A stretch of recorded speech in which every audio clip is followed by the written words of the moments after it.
was a cold, moonless night when Mia moved into her new apartment. The rent was suspiciously low, but she didn't care. Fresh out of college, she needed a place to stay, fast. The building was old, with creaking floors and flickering lights, but she chalked it up to bad maintenance. What she didn't know was that this apartment carried a sinister history. The first few nights were uneventful. Mia unpacked her belongings, decorated her space, and settled into her new routine. But on the fourth night, something changed. As she lay in bed scrolling through her phone, she heard a faint knock on the wall.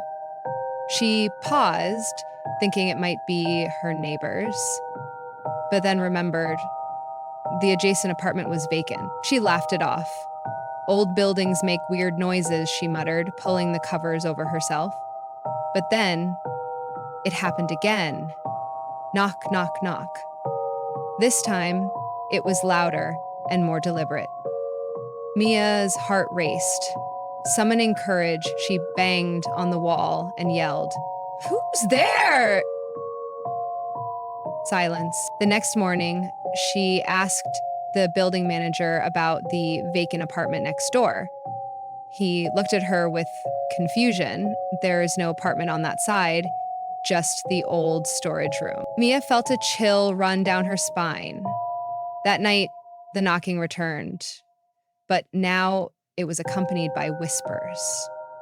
Soft, unintelligible murmurs that seemed to seep through the walls.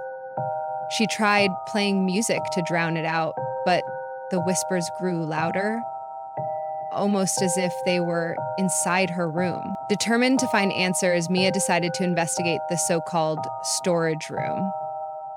The building manager reluctantly gave her the key, warning her that the room hadn't been opened in years. As she unlocked the door, a wave of cold air hit her. The room was empty, except for a single chair facing the wall. On the wall were deep scratch marks, as if someone had tried desperately to escape. She noticed something shiny on the floor and picked it up. It was an old rusted locket.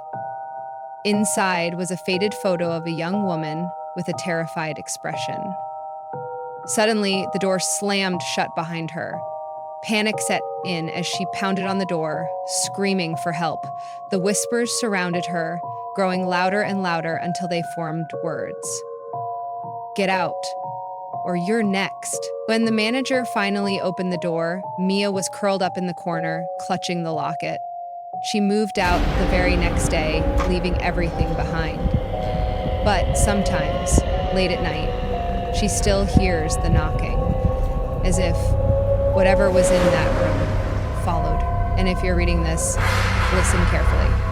Do you hear a knock? Because once you do, it never stops.